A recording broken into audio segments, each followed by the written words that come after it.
اے شہدائے بدر، کیا جس چیز کا وعدہ تمہارے پروردگار نے تم سے کیا تھا وہ تم نے سچا پایا؟ تو اصحاب کہہ رہے کہ یا رسول اللہ آپ کس سے بات کر رہے ہیں؟ یہ تو مردہ ہے، زمین پر پڑے ہوئے لاشیں ہیں، آپ ان سے بات کر رہے ہیں، کیا یہ سنتے ہیں؟ پیغمبر نے کہا انہم اسمع منکم، تم کیسی بات کر رہے ہو، یہ تم سے زیادہ سن رہے ہیں، لاشا مردہ ہم سے زیادہ سن رہا ہے۔ تو کیا اس واقعے سے یہ پتہ چلتا ہے کہ یہ کان سن رہا تھا ان کا؟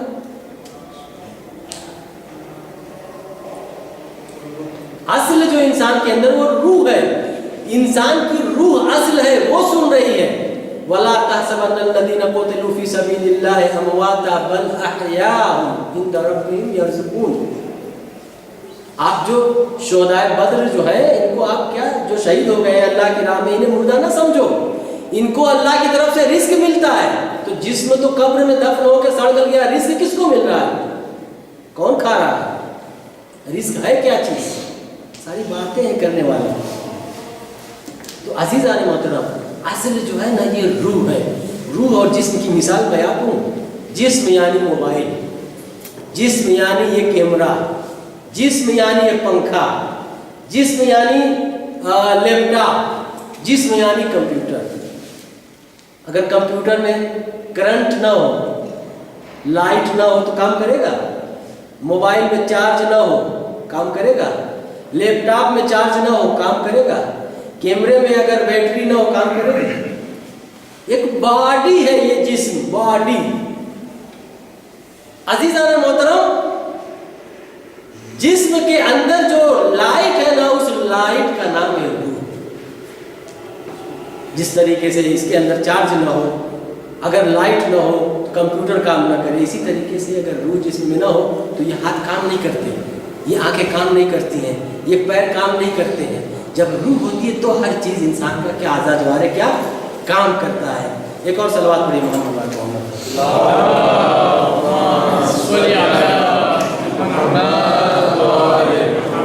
سوال یہ ہے کہ اصل تو کیا ہے انسان کی؟ کیا جی روح ہے، ٹھیک ہے نا؟ اب باقی رہنے والی چیز کون سی ہے؟ دونوں میں باقی رہنے والی چیز کون ہے؟ ظاہر سی بات ہے جو اصل ہے وہ باقی رہے گی۔ تو جب یہ اصل ہے اور اس میں اور جسم میں کوئی ربط نہیں ہے تو سوال یہ پیدا ہوتا ہے کہ یہ جسم کے اندر کیوں ہے؟ یہ جو روح جو ہے یہ انسان کے جسم کے اندر کیوں ہے؟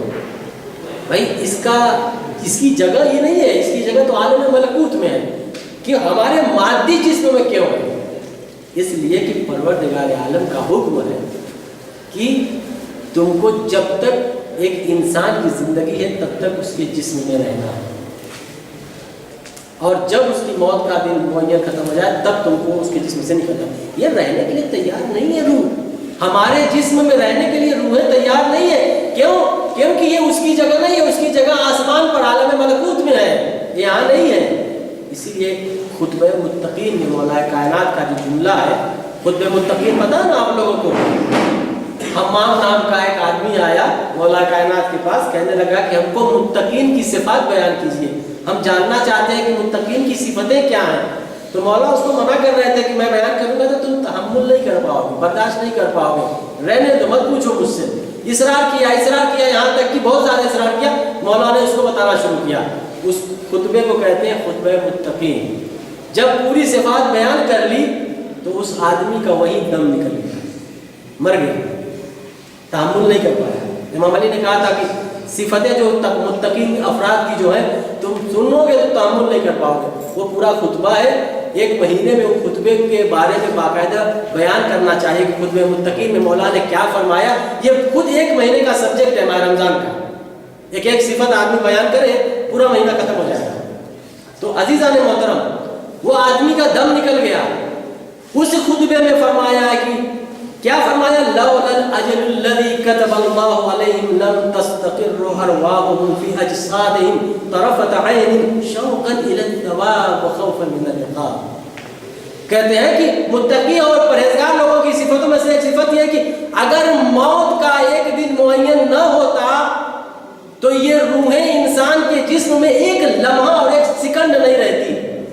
یہ تو پروردگار عالم کی طرف سے حکم ہے کہ جب تک اس کی موت نہ آ جائے تب تک تمہیں رہنا ہے. تو مجبور ہے رہنے کے لیے. اگر یہ مجبور نہ ہوتی تو ایک سیکنڈ یہاں رہنے کے لیے تیار نہیں تھی. کس لیے؟ شوقاً الی الثواب وخوفاً من العقاب. ثواب کے شوق میں اور عذاب کے خوف سے رہنے کے لیے تیار ہے. لیکن بہرحال یہ مجبور ہے. اس لیے جو ہے میں آپ کو ایک واقعہ بتاؤں آیت اللہ بہجت کا کہ جس کی روحیں کس طریقے سے مصنوع ہوتی ہیں. آیت اللہ مصباح یزدی ان کے ایک شاگرد ہیں آیت اللہ بہجت کے. یہ بتاتے ہیں کہ ایک دن آیت اللہ بہجت کا جسم جو ہے ان کے گھر پڑا ہوا تھا جیسے مردہ ہوتا ہے. جان نہیں تھی. ڈاکٹر آیا, اس نے چیک اپ کیا, بتایا کہ یہ مر گئے, جان ختم ہو گئی ہے ان کے جسم. اب رونا پٹنا شروع ہو گیا گھر کے اندر. ہاں انتقال ہو گیا. کس کا؟ آیت اللہ بہجت کا. 2 گھنٹہ 4 گھنٹہ ہوا, سب یقین ہو گیا ہمارے. جب سب کو یقین ہو گیا, رونا پٹنا شروع ہو گیا, تو ان کا پیر حرکت کرنا شروع کیا, پھر ہاتھ حرکت کرنا شروع کیا, جسم کے اندر جان آئی, آنکھیں کھلی اور وہ اٹھ کے بیٹھ گئے. لوگوں نے پوچھا یہ کیا ہے؟ بہت بڑے عارف تھے نا آیت اللہ بہجت. آیت اللہ بہجت نے کہا, آیت اللہ مصباح یزدی نے کہا, آیت اللہ بہجت اس شخص کا نام ہے کہ جو اپنی روح کو اپنے جسم سے نکال سکتا ہے اور دوبارہ داخل کر سکتا ہے. آیت اللہ بہجت نے کہا میری روح میرے جسم سے نکل کر گئی تھی عالم ملکوت کی سیر کرنے کے لیے, اور وہاں سے پھر واپس آئی ہے. یہ ہے عزیزان, لولا الاجل الذی کتب اللہ علیہم لم تستقر ارواحهم فی اجسادهم طرفۃ عین شوقا الی الثواب وخوفا من العقاب. تو یہ روح اور جسم کی بات تھی. تو باقی رہنے والی چیز کیا ہے؟ اصل باقی رہنے والی چیز جو ہے وہ روح ہے. جسم باقی رہنے والی چیز نہیں. ایک سلوات پڑھیے محمد علیہ.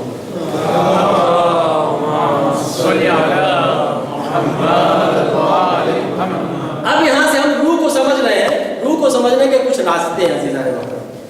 کیسے ہم روح کو سمجھیں؟ 1-2 راستہ بتاتا ہوں. وہ جو بتایا تھا وہ بہت فلسفی تھا. ارسطو افلاطون کا قول بیان کروں, پھر جو ہے فارابی کا اور ملا صدرہ کو آپ لاؤں, تو یہ ذرا اونچا ہائی لیول کا ہے, اس کے بارے میں بات نہیں کرتا. ایک سادی مثال. فار ایگزامپل, آپ کبھی تنہائی میں 4 بجے رات کو اٹھیے نماز شب پڑھنے کے لیے, کوئی نہ ہو گھر میں, یا گھر میں ہو یعنی تنہائی میں اکیلے, آپ اٹھیے اور کھڑے ہوئے اللہ کے سامنے. جو رابطہ پیدا ہوگا آپ کا, جو خلوص اور خشوع ہوگا اللہ اور آپ کے درمیان, یہ جو رابطہ ہے یہ کون سا رابطہ ہے؟ ایک روحانی رابطہ. یہ روح ہے جو آپ کا رابطہ پیدا کر رہی ہے آپ کے درمیان اور اللہ کے درمیان. یہ روح ہے انسان کی جو رابطہ پیدا کر رہی ہے. یہ تو بہت سادی مثال تھی. یہ اس سے بہتر مثال ہے. آپ یہاں سوتے ہیں گھر میں اپنے, کہاں؟ بڑا گاس کرنے, اور جب خواب دیکھتے ہیں, سپنا دیکھتے ہیں, تو آپ کا جسم کبھی کہاں ریونین, کبھی جو ہے پاکستان, کبھی ایران, کبھی فرانس, کبھی لندن, کبھی امریکہ, کبھی تو صبح میں اٹھتے ہیں تو دیکھتے ہیں میرا جسم تو یہی ہے گھر میں. تو یہ جو سیر کر رہے تھے آپ لندن امریکہ کی, یہ کیا چیز تھی جو سیر کر رہے تھے؟ باڈی تو آپ کے یہاں پڑی ہوئی ہے, گھر کے اندر پڑی ہوئی ہے. تو یہ چیز کون سی چیز تھی جو انڈیا گئی, پاکستان گئی, ایران گئی, کبھی زیارت کرنے کے لیے آپ خواب میں پہنچ جاتے ہیں نجف, کربلا, کبھی جو ہے جس کی فکر جیسی ہوتی ہے وہ ایسا خواب دیکھتا ہے. گناہ زیادہ کرنے والا انسان ہوگا تو وہ گناہ کرنے کے لیے امریکہ چلا جائے گا, اور ثواب کرنے والا انسان اگر زیادہ ثواب ہے تو وہ نجف کربلا میں زیارت کرنے چلا جائے گا. وہ تو اس کی فکر کے اوپر ہوتا ہے اس کا خواب. کیسی عادت ڈالی ہے اپنی روح کو. تو کہتے ہیں کہ عزیزان محترم یہ جو ہے نا یہ روح ہے. اس طریقے سے ہم روح کو سمجھتے ہیں. اب یہاں سے سنیے, یہاں سے بہت اہم بات ہے. جسم اور روح میں کچھ شباہت پائی جاتی ہے. جس طرح کے سے جسم ہے اسی طریقے سے کچھ چیزیں جو روح میں پائی جاتی ہیں. امام علی فرماتے ہیں ان للجسم 6 احوال الصحة والمرض والموت والحیات والنوم والیقظہ. کہہ رہے ہیں کہ جسم کے اندر 6 خصوصیتیں ہیں. جسم کبھی صحت مند ہوتا ہے, کبھی بیمار ہو جاتا ہے,